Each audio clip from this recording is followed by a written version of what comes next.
윤석열 대통령의 공천 개입 녹취가 그야말로 정치권에 파장을 일으키고 있는데요. 2022년 6월 1일 국회의원 보궐선거 공천에 그야말로 직접적으로 관여한 정황입니다. 민주당이 오늘 공개한 녹음에서 대통령은 명태균 씨에게 공관위에서 나한테 들고 왔길래 내가 김영선이 경선 때도 열심히 뛰었으니까 그거는 김영선이 좀 해줘라 그랬는데 말이 맞네 당해서 라고 이렇게 말했고, 명태균 씨는 진짜 평생 은혜 잊지 않겠다 이렇게 답했다고 합니다. 일단 두 분 오늘 오전부터 너무 바쁘셨죠?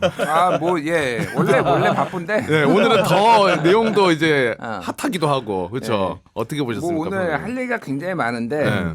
이제 그동안 용산에서 주장했던 거는 다 거짓이었고, 그리고 녹취록에서 나왔거나 정황 증거로 제시됐던 거는 다 사실이었다. 이 정도로 요약할 수 있을 것 같아요. 그러니까 예를 들면은 용산에서는 명태균하고 경선 이후로 연락 안 했다라고 그랬잖아요. 그러니까. 네. 근데 지금 연락했잖아요. 그렇죠. 그러니까 이거 신뢰도가 원래도 바닥이었지만 이제는 더 이상 해명하는 거를 하나도 믿을 수 없게 됐다라는 거고.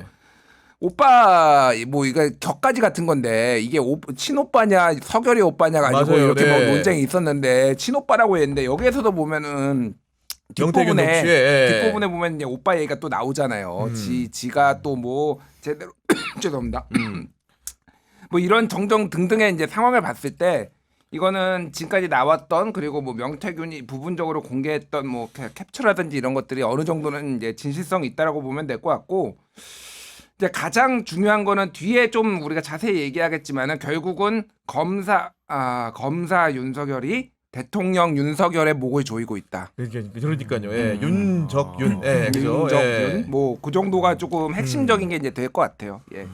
우리 신인규 평론가도 오늘 굉장히 이제 바쁘고 앞으로도 바쁠 예정인데 오늘 녹취록 어떻게 보셨습니까? 저는 사실 오늘 이 녹취록이 공개된다는 소식을 듣고 딱 시간 맞춰서 저도 온 에어를 켰거든요. 네.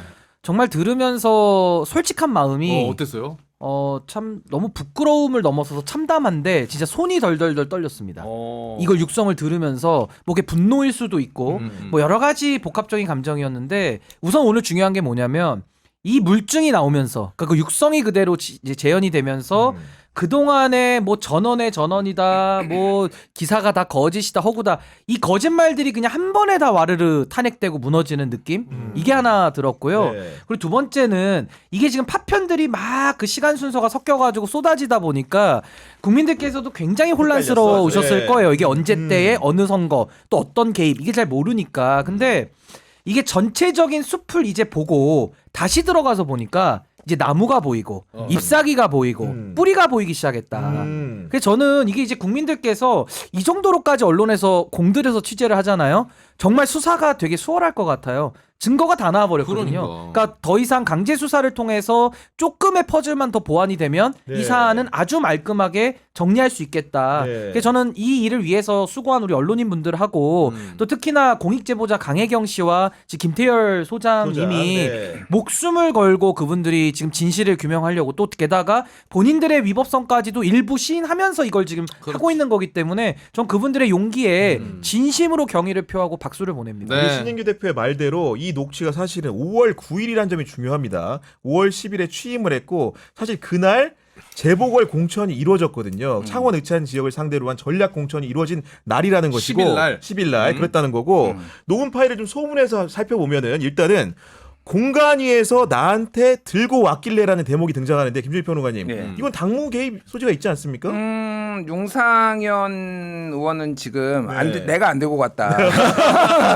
그러니까 이게 되게 웃긴 게, 말을 잘 들어보면은 뒤에 좀 얘기하겠지만은 이게 각자 도생의 시기가 도래했구나 그런 거예요. 그러니까 윤상현도 내가 안 들고 갔어. 나는 아니다. 나는 아니야. 다른 사람, 근데 그 뉘앙스는 다른 사람은 내가 잘 모르겠어. 약간 이런 느낌이잖아요. 그러니까 이제 조금씩 이제 빠져나가려고 말장난을 하고 있는 건데, 당시에 이제 공관위원들이 누가 있었냐, 이렇게 지금 이미 얘기가 나오고 있어요. 한기호, 홍철호, 이런 분들이 이제 몇몇이 당대 분들이 그 공관위에 있었다라는 거예요. 그러면은 그분들이, 심지어 홍철호 지금 전 의원은 정무수석이에요. 그러니까 누군지는 모르겠어요. 만약에 윤상현의 그 해명을 직접 우리가 이해를 받아들인다라면은 그 사람들이 호구를 했나 보지. 했을 가능성이, 이걸 이제 이 녹취가 사실이라고요. 그러면은 근데 윤상현 의원이 그렇다고 빠져나갈 수가 있느냐. 어쨌든 오더가 내려와가지고 보고가 갔고 오더가 내려와가지고 본인이 김영선을 공천한 거 아니냐 이런 의혹이 있잖아요. 본인은 부인하고 네. 있지만은 결국은 이거는 다 수사 대상이다. 그리고 말씀하셨다시피 이제 공천 개입이 되는 거죠. 이게 사실 그러니까 이 정당의 역사를 보면은 이제 대통령이 당 총재를 겸임하던 시절이 있었어요. 그거를 이제 김대중 대통령이 이제 그 처음으로 이제 본인이 안 하겠다라고 하고 그 다음에 이제 노무현이 확실하게 당정 분리를 했고 그런 다음에 이제 이게 애매한 선에 있었던 건 어쨌든 대통령이란 사람이 당하고 떨어질 수는 없으니까 그래도 어느 정도는 당무에 개입하는 것들이 관행적으로 되다가 이거에 철퇴를 내린 게 검사 윤석열이거든요. 2016년에 이제 박근혜 당시 대통령이 네. 친박들을 대거 당선시키기 위해 여론조사 뭐 돌린 거 시행하고, 거 이런 것들을 기소를 해가지고 징역 2년을 받아냈어요. 사실 그때도 뭐 당연히 보수에서도 반발을 했고 정치권에서도 저런 것까지 처벌을 해야 돼? 사실은 그런 게 있었어요. 왜냐하면 현실적으로 대통령의 힘을 인정해 줘야 되는 부분이 있는데 네. 상의도 할 수 있고 그런 건데 어쨌든 근데 검사 윤석열이 칼춤을 쳐가지고 박근혜한테 2년을 받아냈단 말이에요. 여론조사 돌린 걸로. 맞아요. 네. 근데 본인이 공천을 줬어.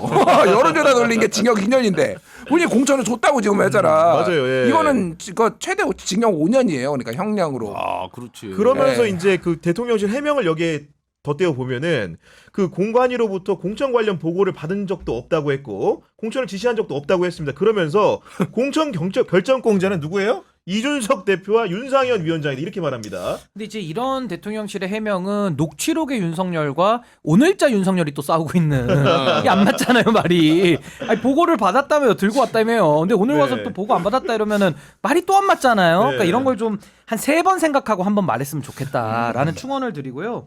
이게 범죄인 게 정당법 위반, 국가공무원법 위반. 그리고 공직선거법 위반 그리고 이게 정당의 업무를 방해하기 때문에 업무방해죄까지 됩니다. 업무방해까지 됩니까? 업무방해까지 예. 됩니다. 그리고 아까 말씀하신 그 박근혜 대통령 처벌 사례가 있기 때문에 범죄로서 피해가기가 너무 어렵다. 판례까지 존재하기 때문에. 판례가 있기 때문에. 네. 근데 이제 저는 오늘 그나마 다행으로 생각한 거는 윤석열 대통령이 큰 고비는 하나 넘겨줬습니다.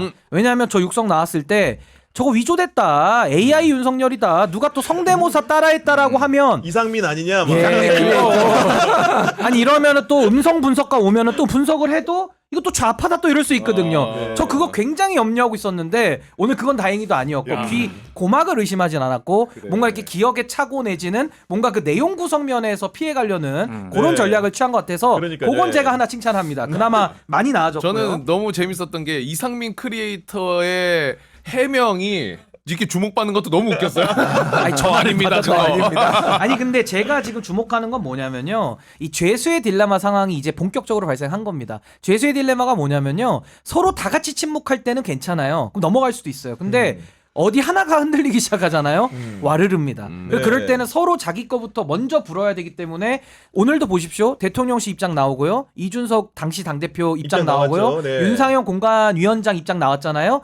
명태균 씨까지도 입장이 나왔어요. 그러니까 이게 주르르 연쇄적으로 입장이 나온다는 네. 것은 지금 하나의 견고한 죄수의 딜레마의 벽이 무너지고 있다는 게 저는 하나 핵심이고요. 네. 저는 그렇기 때문에 이분들이 죄수의 딜레마로 인해서 이 메시지를 내면 이 중에 진실이 여러 개일 수는 없거든요. 다 지금 책임 전가하고 있는데 진실은 하나란 말이에요. 그럼 그 진실을 어디서 찾아야 될까? 저는 당원 당규 규정에서 찾아야 된다고 봅니다.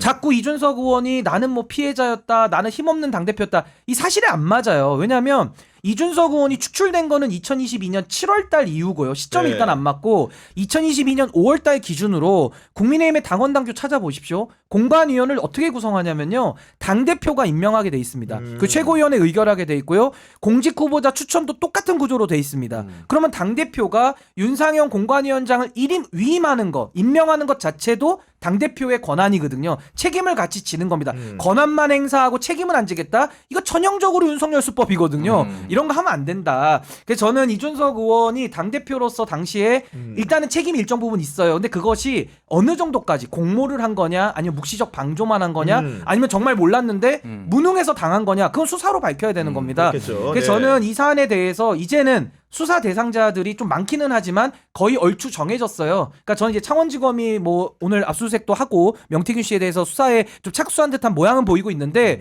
검찰이 수사 당연히 들어가야 되고요. 이 정도까지 왔으면 안 들어간다. 그럼 또 특검 들어가가지고 네. 이 사안에 대해서는 좀 뿌리를 뽑아야 된다고 봅니다. 뿌리를 대한민국의 이게 아픈 역사거든요. 박근혜 대통령을 처벌했던 윤석열 검사가 대통령이 돼가지고 박근혜보다 더한 짓을 한 거예요.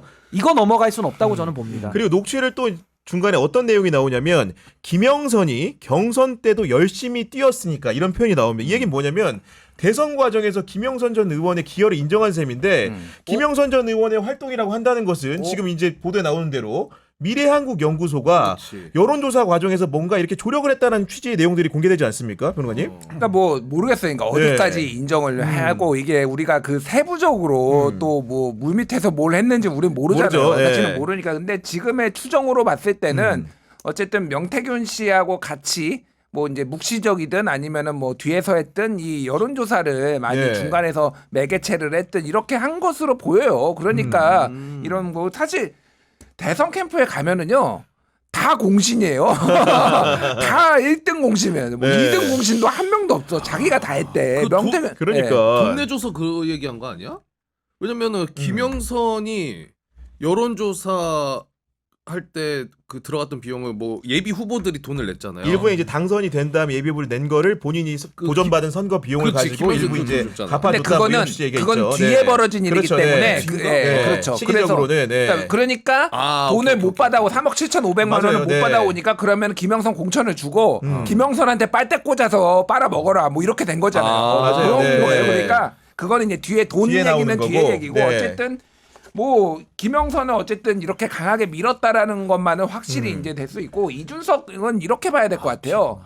그러니까 예전에 이제 그 대장동 사태가 벌어졌을 때 국민의힘에서 이재명 후보를 공격했던 게 뭐냐면은 네. 이거를 알았다라면은 공범이고 몰랐다라고 하면은 무능이다. 어떻게 1,000억 원, 2,000억 원을 저 김만배가 해먹는 동안 어떻게 모를 몰랐을 수가 수 있냐? 있느냐? 네. 그러면 너무 무능한 도지 시장 뭐 도지사였고 뭐 이렇게 이제 논리였거든요. 알았으면은 당연히 범죄자다라는 건데 이준석한테도 이게 똑같은 논리예요. 그러니까 이거를 몰랐으면은 아, 당대표가 어떻게 모를 수가 있어 이거를? 그러니까 상식적으로 그런 거 예를 들면은.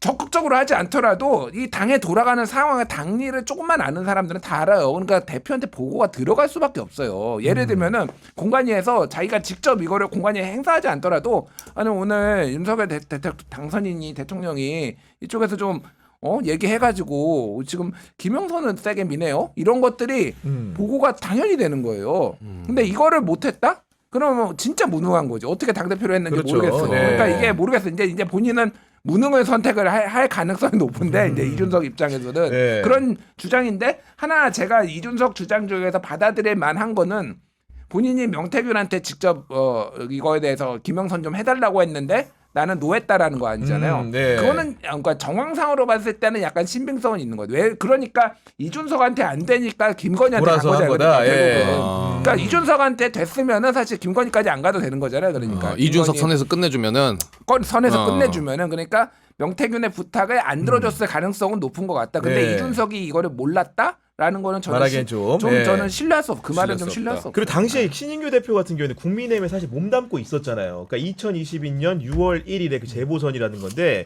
지금 보면 당사자들 중에서 상당수는 그 김영선 후보가 당시에 경쟁력이 있었다. 여성이었고 여러 가지 점에서 있었기 때문에 공천을 해도 무방한 상황이었다고 말하는데 신영규 대표 당시에 그 공천을 좀 사람들이 어떻게 보고 있었습니까? 그러니까 그때 이제 김영선 의원 같은 경우는 알려진 인물이잖아요. 그러니까 국회의원을 4번이나 했고 그렇죠. 네. 또 뭐 과거에도 그 여성으로서 또 변호사 전문직이 있었고 굉장히 좀 이미지가 괜찮았던 의원이었어요. 과거에는. 네. 근데 갑자기 이제 정치적 공백기를 갖고 약간 좀 뜬금없이 나타난 면은 좀 있었죠. 네. 근데 그런 거에 대해서 뭐 이분이 뛰어나다, 뭐 공천을 줄 만한 이유가 있다, 이거를 사후적으로 만들어낼 수는 있는데 지금 우리가 주목하는 부분은 뭐냐면요. 외부에서 외력이 작용해서 공천을 줬다라는 가능성에 대해서 우리는 지금 논의를 하고 있거든요. 맞아요. 네. 그러니까 여기에 대한 논의를 감추고 그냥 김영선 의원은 공천 받을 만해서 준 거야. 그냥 정무적으로 판단한 거야. 이건 하나의 변명이지. 그렇다고 김건희와 명태균이 뒤에서 한 게 없어지지 않는단 말이에요. 그러니까 저는 오늘도 윤석열 대통령의 육성까지 나온 마당에 그동안의 국민의힘 인사들이나 이 지금 공천 개입 사건을 축소하려는 정치인들의 반응이 뭐였냐면 대통령과 김건희 여사 목소리 나왔냐. 항상 맞아, 이거였고 그 얘기가 많았죠. 강혜경 네. 씨는 전원의 전원이다 막 이런 식의 상당히 좀 말도 안 되는 논리를 썼거든요. 근데 오늘 육성 나왔으니까 그 앞에 건 끝났고요. 강혜경 씨의 말이 전원의 전원이다. 그건 틀린 말입니다. 이거 이준석 의원이 가장 많이 쓰는 말인데 강혜경 씨가 전원의 전원을 옮겨가지고 명태균의 말을 옮긴 게 단데 이거 가지고서 입증이 되냐 이렇게 얘기하는데요. 강혜경 씨는 내부 고발자입니다. 맞아요. 내부자로서 당사자예요. 전원의 전원을 옮기는 게 아니고요. 그건 말 그대로 3인성호를 말하는 거고 그건 잘못된 거지만은 이 사안은 본인이 실제로 명태균의 지시를 봐서 조작을 했다고 자백을 한 거예요. 자백과 자수를 한 사람한테 야 너는 전원의 전원을 옮기고 있는 거야. 말이 안 맞거든요. 그러니까 이 내부자의 증언과 고백은 본인이 처벌받을 거를 감수하고 그것도 국회에 나와가지고 증인의 위증의 벌을 받을 거를 선서하고서 자신 있게 말한 내용이기 네. 때문에 그걸 갖다가 공격하는 거는 전 이준석 의원이 뭐 딴 거 제가 다 탓지하더라도 제보자의 그 용기와 불이익을 감수하는 그 정의감에 대해서 평가절하하고 전원의 전원이니까 믿을 가치가 없다. 저 이거는 굉장한 왜곡이라고 봅니다. 제가 아까 그 경쟁력 얘기를 했던 게 왜냐면은 대통령의 말을 보더라도 녹취를 보더라도 당에서 말이 많다는 얘기가 나와요. 근데 이제 당 이거에 대해서 윤상현 당시 공관위원장한테 기자들이 물어봤더니 뭐라고 얘기하냐면 윤핵관종 일부 일치 의견이 아닌데 김영선 아닌 사람을 민 사람이 있다. 우리가 아는 아마도 김종양 의원도 추정이 되는데 그래서 아마 그런 맥락에서 나왔던 것 같다. 당시 김영선이나 김종영이냐 그거였고라고 말을 했거든요. 그러니까 네. 이게 뉴스토마토가 9월 20일인가 첫 보도했을 때 이제 이니셜로 막 나왔었잖아. A, B, C, D. 네. 근데 윤핵관은 이제 K 뭐 Y 이렇게 나왔잖아. 우리가 다 알 수 있지. 윤핵관 K 권성동 뭐 이렇게. 그러니까요. 예. 거기에서는 김종양을 밀었다라는 거잖아요. 그래서 그때 명태균의 녹취가 나왔잖아요. 윤핵관이 이렇게 나랑 부딪혔는데 맞아요. 결국 네. 내가 이거다 윤핵관 무찌르고 내가 했다. 그거잖아요. 윤상현이 끝났다고. 그러니까 사실은 뭐 김영선이 자격이 되는지 안 되는지는 중요하지 않아요. 예가 신인규 변호사가 얘기를 했는데 제가 예를 한번 들어볼게요. 대통령 관저공사를 해야 돼. 했어, 그래서 예. A, B, C가 이제 입찰을 했어. 그런데 A가 제 규모도 커. 그리고 제 자격을 갖췄어. 근데 A가 뇌물을 줬어. 대통령 관저공사 하겠다고. 그리고 낙찰을 했어. 근데 이제 뇌물이 걸렸어.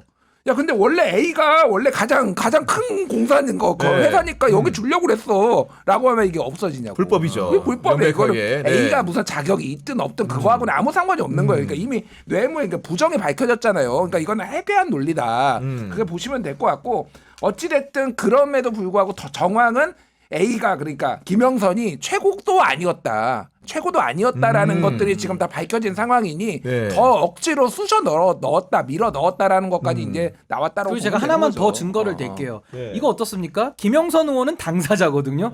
자기를 자기보다 더 잘하는 사람 어디 있습니까? 그렇지. 김영선 의원이 그래요. 이거 말하면 안 된다고 알려지면 안 된다고 맞아요. 하면서 예. 나는 명태균의 덕을 봐서 덧봤다고. 됐잖아. 네. 그 말도 충격적이지만 심지어 자기 급여에 10원 한 장 안 틀리고 현금으로 다 뽑아서 반을 나눠버렸어요. 그러면 그 뒤에 행위를 우리가 보면 앞에 사연이 우리가 추정이 되잖아요. 아니 명태균 덕을 받고 그러니까 월급을 반을 줬고 그럼 명태균이 무슨 일을 한 거야? 근데 알고 보니까 명태균이 당무에 대해서도 공천 발표가 5월 10일인데 5월 2일에 미리 알고 막 5월 9일에 전날에는 미리 알고 막 간판도 바꾸고 그러잖아요. 그러다 오늘 육성이 딱 나온 거예요. 그러니까 통화까지 했어. 아니 네. 그럼 우리가 인간의 합리와 감성과 의지를 가지고 우리가 정말 우리의 모든 이성을 동원해서 이 사안을 그냥 드라이하게 바라보면 네. 너무 이상한 거 아닙니까? 공천 과정이. 그럼 저는 이거예요. 윤석열 대통령은 공정과 상식을 외치면서 대통령이 됐고 이준석 의원은 당대표였는데 공정한 경쟁이라는 책을 써서 굉장히 히트를 쳤거든요. 그럼 전 이분들한테 묻고 싶어요. 당신들이 갖고 있는 공정관이라는 게 과연 이 정도밖에 안 되냐? 이런 게 드러났는데도 이걸 사후적으로 부정직함과 자신들의 위법과 부도덕성에 대해서 드러났으면 내 탓이오를 하는 사람이 한 명도 없냐? 이런 생각이 전 드는 겁니다. 그래서 저는 자꾸 변명하려고 그래가지고 하다 보니까 껴맞추니까 김영선은 받을만 했어라고 또 가니까 이게 납득이 안 돼. 그럼 그분이 받을만 해가지고 수돗물 또 떠먹었습니까? 안 맞잖아요. 그러니까 저는 좀 정직했으면 좋겠고 여론 조작에 대해서도 더 이상 이게 재론의 가치가 없는 게 로데이터도 나왔고요. 예. 이미 실무자가 자백을 해버렸어요. 그런 일이 조작이라고. 있었다고. 예. 그걸 100콜 뒤에서 백날 첫날 뭐 두 개로 경우의 수를 나눠가지고 앞에 거는 뭐 조작일 수도 있다고 인정했잖아요. 이런 해명이 안 통하는 거예요. 그러니까 조작이라고 이미 얘기를 해버렸기 때문에 저는 이제 비겁한 변명은 더 이상 국민들에게는 피로감으로 다가온다. 네. 이제 전 이 부분에 대해서는 당사자들이 부인하는 거는 법정 가서 할 일이고 저는 이제는 강제 수사를 통해서 더 많은 진실을 밝히고 처벌해야 된다. 네. 저렇게 생각합니다. 그리고 녹취의 하이라이트는 누가 뭐래도 그거는 김영선이 좀 해줘라 그랬다. 이건 명시적으로 사실은 공천에 관여한 것을 암시하는 듯한 내용이지 않습니까? 근데 여기에 대해서 대통령실 같은 경우에는 기억에 남을 정도로 중요한 내용이 아니었다고 이제 얘기를 하면서 명태균이 자꾸 공천 얘기를 계속 하니까 그저 좋게 이렇게 이야기한 거다. 사탕 발림이었다. 이런 얘기하는데 박사님 왜 웃어요? 왜? 예. 이게 제 기사를 좀 이 해명이 나왔잖아요. 그래서 관련된 기사를 오기 전에 좀 봤어요. 네. 근데 너무 웃겼던 댓글 중에 하나가 좋아요도 제일 많거든요. 내용이 뭐냐? 이제 다 내려놨구나. 그러니까 말도 안 되는 해명 이제 내려놓고 아무 말이나 한다는 소리죠 대통령실이. 그러니까 기억에 남을 정도로 중요한 내용은 아닌데 우리가 보기엔 너무 중요해. 뭐 이게 아니 그러니까 이게 그러니까 약간 그 뭐 꿩이나 타조가 이렇게 머리 네. 대가리 이렇게 여기 받고 숨어 있다고 생각하는 거 거의 비슷한 수준인 것 맞아요. 같아요. 다 보이죠. 예, 그러니까 뭐 사람들한테는. 이거를 중요한 내용이 아니라고 생각을 하면은 이게 면죄부가 됩니까? 그러니까 이게 논리적으로 이게 말이 안 되고 궁색하구나 진짜로 이게 할 말이 없구나. 지금 요 용산 여기 해명 나왔지만은 네. 한동훈 대표도 그러고 지금 다 거의 모르겠어 지금 입장이 나왔는데 뭐 김상훈 정책위 의장 정도가 공천 개입은 아니다. 뭐 이렇게 얘기한 것 같습니다. 싸해요 보니까. 네. 싸해. 그러니까 이거를 권성동원도 입장은 냈어요. 네. 어쨌든 그러니까 뭐 당사자인 윤상현 뭐 이제 이준석 정도 나오고 그러니까 이거를 어떻게 대응해야 될지조차 아직은 갈피조차 못 잡은 그런 상황이에요. 그러니까 이런 식으로 일단 나와버리니까 저는 사실은 이거를 처음에는 이 목소리가 조작됐다라고 주장을 할 거라고 아까 전에 이거 네. 신인규 변호사가 얘기했듯이 근데 그거를 이제 인정을 한 거는 너무 윤석열이야 목소리가 이거를 부인을 했다가는 더 역풍이 그러니까 정부적으로 판단한 것 같아 솔직히 이거는 도저히 야 이거 부인해볼까 이거 윤석열 아니라고 해볼까 근데 너무 그러면 더 큰일 납니다 이거는 바이든 날리면도 안 됩니다 이렇게 지금 된 게 아닌가 아니 그리고 그래요. 명태균 씨가 공개한 또 다른 녹취 있죠. 명태 관여된 녹취에는 바로 끊자마자 마누라한테 전화 와서 제3자한테 얘기하는 거죠. 선생님 윤상현이한테 전화했다. 보안 유지하시고 내일 취임식 오십시오. 실제 취임식 갔잖아요 또. 예. 그러니까 이분들 녹취 보면은 얼마나 참 어이가 없는 게 이거 들키면 안 되니까 자기들끼리 보안 유지하라고 하잖아요. 사람들 알면 큰일 난다고. 네. 불법이니까 그렇게 하는 거 아닙니까? 이단속 시킨 거 아니에요. 그치. 그 하나 또 나오고 또 하나는요. 이게 박근혜 대통령이 현직 대통령으로서 권력을 가지고 공천에 대해서 자기 사람 꽂은 것도 아니에요. 그냥 여론조사 두 군데 돌린 거를 징역 3년 구형에서 2년 실형이 나온 거거든요. 네. 이 사안은 더 심각한 게 그냥 꽂았잖아요. 경선이고 뭐고 뭐 여론 조작이 아니라 그냥 네. 꽂았다는 게 문제고 또 하나는 대통령이 이렇게 자유의지를 가지고 해도 엄벌에 처해야 될 상황인데 이거는 권력의 사유화까지 또 껴있는 거예요. 김건희라는 사람의 등장. 그러니까 과거에 우리가 최순실을 기억할 때 최순실은 평창올림픽하고 기업들 돈은 뜯었어도 공천에 대해서는 기억도 얘기 안 했어요. 민주주의 파괴 범죄는 안 저질렀어요. 최순실 씨가. 헌정질서 유리는 없었다. 헌정질서를 예. 유린하진 않아서 그냥 이권을 많이 해먹었죠. 대통령이 그냥 모자르니까 이용해가지고 많이 해먹은 거예요. 뇌물 받고. 근데 김건희는 최순실에 비하면은 훨씬 지능범이고 훨씬 더 범죄 그 죄질이 나빠요. 그렇기 때문에 저는 같은 케이스로 볼 수 없고 더 심각한 사안이다. 근데 이 부분에 대해서 권성동 의원은 저랑 완전히 정반대 해석을 하더라고요. 어떻게 해석했죠? 뭐 대통령이 이거는 뭐 그 정도 1호 당원이 인재 추천 좀 할 수 있는 거지. 뭐 그 말도 못 하냐고. 대통령이 할 수도 있는 거지.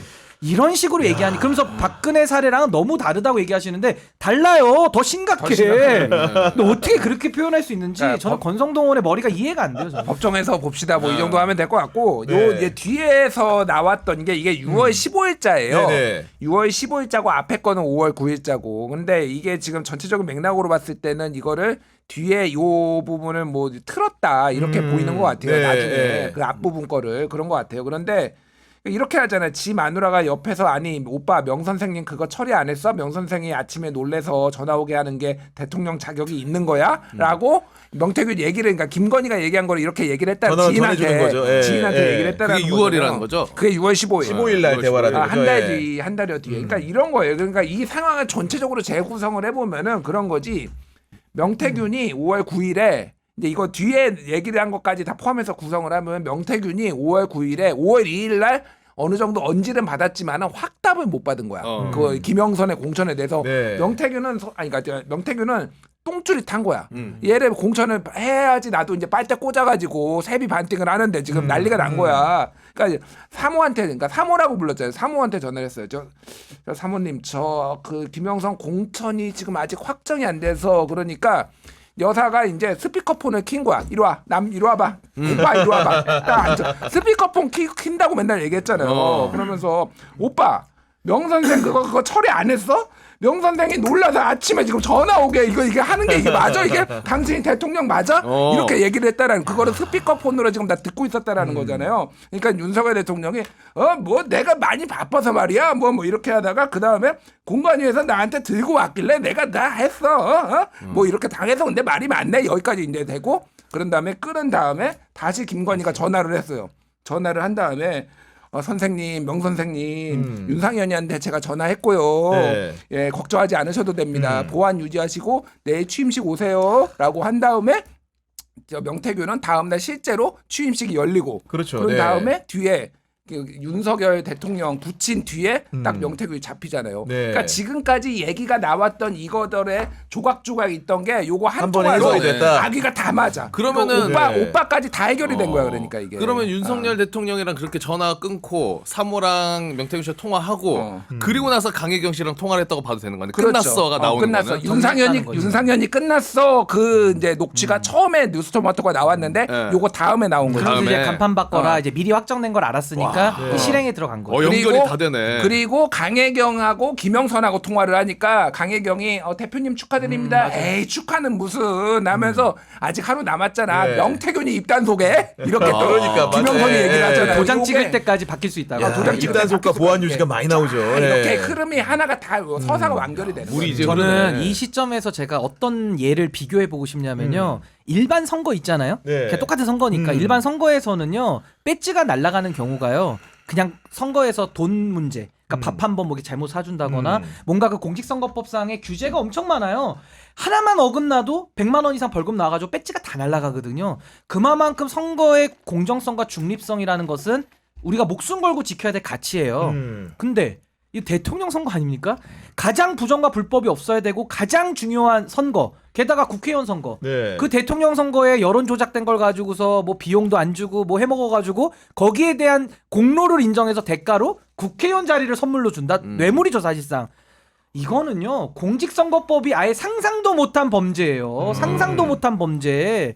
그러니까 일반 범죄, 선거 범죄로 배지 날아가는 사람도 얼마나 안타깝습니까? 이거에 비하면은. 맞아요. 네네. 그러니까 저는 이거 정말 묵과할 수 없는 대형 비리다. 정말 이거 너무 좀 충격적인 사안이에요. 말씀 충격적인 이어받아서 사안. 좀 얘기를 하면은 사실은 노무현 전 대통령이 이제 탄핵 심판대에 올랐을 때가 2004년도에 열린우리당을 지지해 달라라는 그 워딩으로 사실은 탄핵 심판대에 섰던 거잖아요. 헌재에 섰던 건데 물론 기각이 됐습니다만은 이 사실 공천 개입 범죄라고 볼 수 있는 건데 사실이라면 이런 것들을 어떻게 향후에 다뤄질 거라고 보십니까? 감옥 가야지. 일단은 이게 어떻게 전개될지는 여러 가지 시나리오가 네. 있는 가능성이 있는데 이게 생각보다 조금 저는 오래 갈 것 같아요. 오래 갈 것 같다? 좀 질질질 끌 가능성이 있어요. 여러모로. 그러니까 지금 민주당 당 관계자로부터 얘기를 들은 거는 민주당은 굉장히 로키로 간다라는 거예요. 로키로 간다. 네, 예. 로키로. 그러니까 탄핵의 티읕자도 절대 꺼내지 않는다 우리는. 그리고 어쨌든 이거에 대한 스탠스는 원론적으로 수사를 촉구하는 방향 이쪽으로 지금 초점을 맞추고 있고. 근데 이게 이 타이밍이 지금 왜 오늘이냐, 왜 이 시점이냐 그렇죠, 이게 좀 예. 궁금하잖아요. 그러니까 전체적으로 보면은 이제 이번 주부터 사실은 민주당이 장애 집회를 지금 하겠다라고 맞아, 했잖아요. 토요일 날 하겠다는 거죠. 그러니까 네. 그거가 이제 어느 정도 영향을 준 것 같은데 그거가 뭐 이제 그렇다라고 반드시 이제 그게 첫 번째 원인이라고 보지는 않고요. 그러니까 전반적으로 지금 용산에서 무슨 짓을 할지 모른다. 지금 다 궁지에 몰려 있는 상황에서 뭐 이런 것들을 좀 분위기가 반영된 것 같아요. 그러니까 지금 우크라이나에 이제 북한군이 가면서 우리가 지금 살상무기 지원한다라는 건데 러시아에서는 가혹하게 대처하겠다 이런 얘기까지 지금 한 맞아요. 예. 상황이잖아요. 사실상 전쟁 개입으로 본다는 거죠. 그러니까 네. 지금 북한군이 지금 참전하고 있는 데가 러시아 땅이에요. 이게 지금 원래는 우크라이나에서만 전쟁이 나다가 젤렌스키가 우리도 러시아 본토 칠 수 있어 들어왔잖아요. 해서 이제 쿠르스크에 들어갔단 말이야. 그래서 북한군이 지금 주로 가 있는 데는 뭐 본토로 우크라이나에 들어왔다는 주장도 있지만 지금 간 데는 지금 러시아 땅이란 말이에요. 근데 우리가 150mm, 155mm 포탄을 준단 말이야. 네. 그러면은 우크라이나가 러시아 땅에서 쓰는 거야 그거를 지금. 그럼 러시아 입장에서는 얘들이 본토를 지금 공격했다. 예. 한국 애들이 지금 뭐 우리 본토 공격하는 거 예전에도 60만 발을 공급을 했지만 그거는 이제 우크라이나가 어떻게 쓰는지는 한국은 모르는 일이었고 우크라이나가 러시아를 치기 전이었잖아요. 근데 지금 준다라는 거는 사실상 러시아 입장에서는 얘들이 한국이 우리랑 붙어보자는 거네. 거의 이렇게 받아들인다는 거지. 그런 절체절명의 순간인 거잖아요, 지금이. 네. 그러니까 지금 그런 상황인데 지금 대통령은 계속 이거 주겠다, 살상무기 주겠다 그러고 이미 지금 저기에 10명 뭐 파견해가지고 맞아요, 분석관 같은 것들. 분석관들 예. 파견하고 있고 거기에 지금 뭐 포탄 관련된 사람도 있고 막 그러다 보니까 야 이거 큰일 나겠다. 그리고 또 하나는 김용현이 지금 미국 가 있는데 김용현 국방장관이 굉장히 지금 센 얘기들을 합니다.